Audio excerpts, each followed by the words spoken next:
résidence de l'ambassadeur de France à Beyrouth. Que le Grand Liban a été proclamé. Chloé et Benoît, lycéens à Bayeux, commencent leur visite au Liban par un entretien avec l'ambassadeur, Emmanuel Bonne. Est-ce que l'ambassade de France s'occupe des réfugiés qui viennent de Syrie?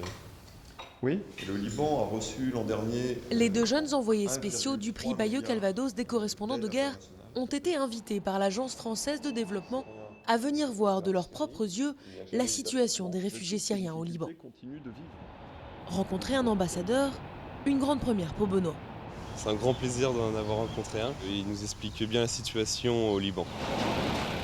Direction Tyr, la grande ville du sud du pays qui accueille plus de 30 000 réfugiés syriens.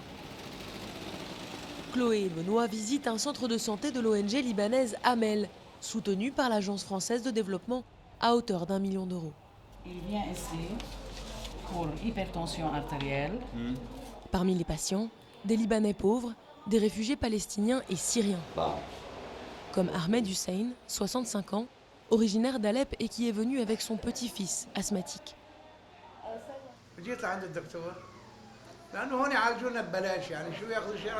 En 2015, l'ONG a fourni 1,5 million de services aux réfugiés syriens.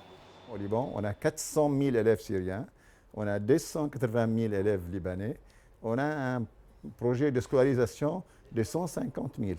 Alors imaginez quel est l'avenir de la nouvelle génération syrienne. Quartier de Naba à Beyrouth. Chloé et Benoît suivent des volontaires de l'ONG Arc-en-Ciel, partenaire de l'AFD, dans leur visite à leurs bénéficiaires, des réfugiés originaires de Raqqa, installés ici.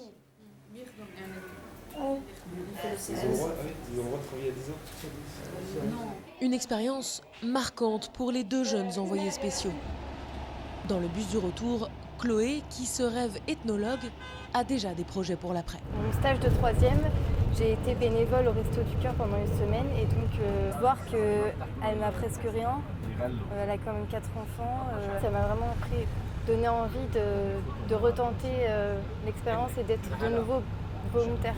Chloé et Benoît auront l'occasion de restituer leur expérience terrain en marge du festival de Bayeux-Calvados, ainsi que lors d'une conférence organisée dans la commune en novembre.